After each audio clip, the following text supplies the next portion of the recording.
Hello, Scorpio, Sun, Moon, Rising, and Venus signs. Kamusta kayo? Sana po ay nasa mabuti kayong kalagayan. Welcome back po sa Star Tarot. Kung bago kayo dito, welcome din kayo. Thank you for your support. I truly appreciate it. God bless you all. Scorpio, maraming salamat po sa mga nagsusubscribe sa ating channel. Maraming salamat din po sa inyong mga likes. Sa pag-iwan ng mga magagandang comment. Maraming thank you po. We have proceeding softly. Ayan, para sa iba sa inyo rito, no? So, siguro this is the time that you are going to do some kind of reflection. You're going to do some kind of, solitude, stillness, yung ganon. Kasi, yung dalawang ito, no?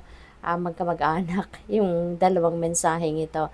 So, siguro there are a lot of realizations coming your way sa ngayon.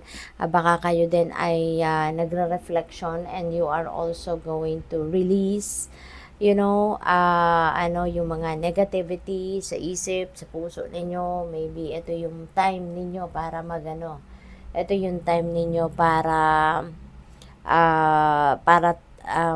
yung parang mag-purify and mag-detoxify kayo ng inyong sarili.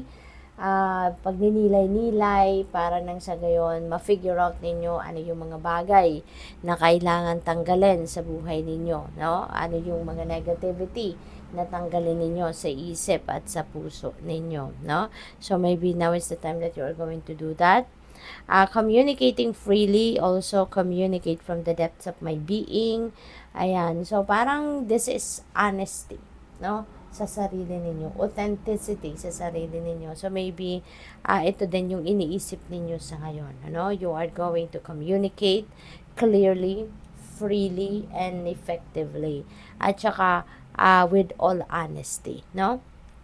Maybe dati kasi hindi rin kayo nakakapag-express ng sarili ninyo clearly, no? Kasi maybe baka may nagbabawal sa inyo, or baka pinipigilan din ninyo ang inyong sarili na makipag-usap, yung ganon. So, but now, parang wala na makakasagabal, no? Sa gusto ninyong sabihin or sa gusto ninyong i-express, no? So, maybe now you are going to, to learn to communicate freely and effectively.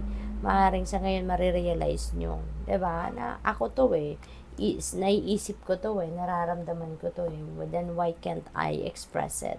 So, kaya maaaring magkakaroon na kayo ngayon ng lakas ng loob na ipahayag kung ano yung inyong mga nararamdaman.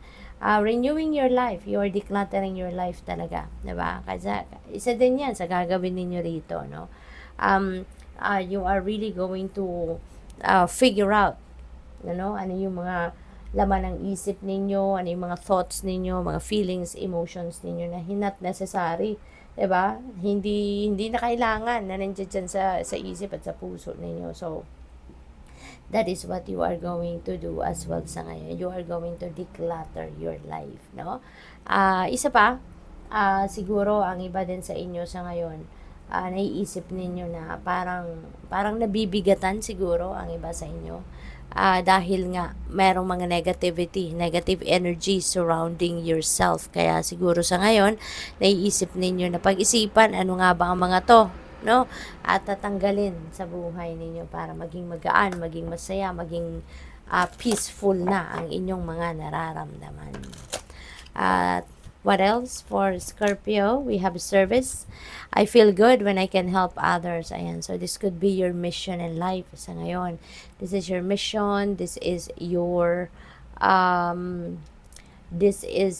purpose in life at this time, no? To be of service to others. So, siguro din, Scorpio, siguro dati na ninyo rin itong nagagawa or ginagawa. Hindi lang kayo aware, no? Maybe you are not aware, no? That kung ano mga ginagawa ninyo, pagtulong, that is of service, no? To other people. At ang maganda dito, ibig sabihin nito na ito yung inyong mission, ito yung inyong purpose in life. Kasi kapag meron kayong natutulungan, nagagawa ninyong tulungan ng ibang tao, then masaya kayo sa inyong nararamdaman. Kasi ganun yun When you are living your purpose, there is fulfillment, there is contentment na nararamdaman kayo, no? Ganun yun. Kaya maybe ito yung inyong mission sa buhay sa ngayon. Ito yung inyong purpose in life na tumulong sa iba, no? In any way you can. Forgiveness, I acknowledge that harboring resentment blocks the flow of love. Ayan. So, siguro sa ngayon, pipiliin nyo ng magpatawad. Okay? Siguro sa ngayon, nagbubukas na ang inyong puso para kayo ay makapagpatawad, makapag-forgive ng kung sino man ang merong pagkukulang sa inyo, kung sino man ang may kasalanan, 'di ba? Yung ganon. So, you are ready to forgive na para nang sa gayon makapag-move forward na rin kayo sa buhay, makapag-move on na kayo. Kasi maaaring ito rin yung marirealize ninyo dito sa mga pagmumuni-muni ninyo, no? Na it's about time na i-let go mo na yung mga resentments na yan, yung mga anger, emotional baggages, no, na nandiyan pa sa dibdib ninyo para na maging magaan na ang dibdib ninyo, maging magaan na ang buhay ninyo as you head towards pagbabago, 'di ba? So what else? We have change. Ayan. So, speaking of pagbabago, may change talaga. I understand that nothing can grow or evolve without movement. That's very true. At isa na rito sa gagawin ninyo yung pagpapatawad. No?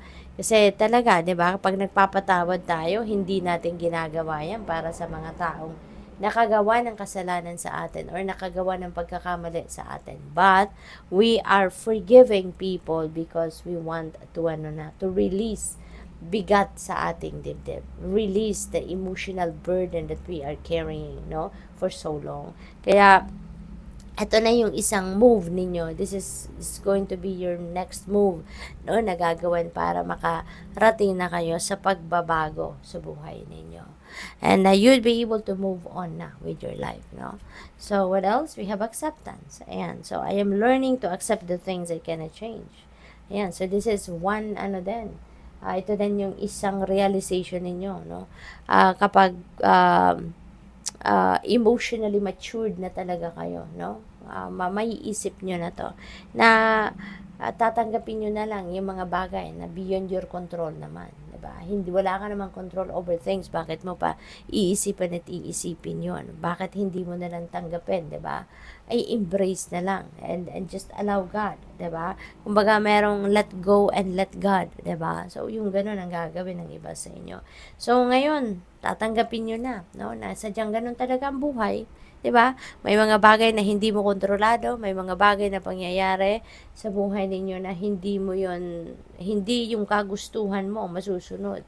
'Di ba? Yung ganoon. So good luck sa iyo. Thank you for watching. Naman light. Namaste.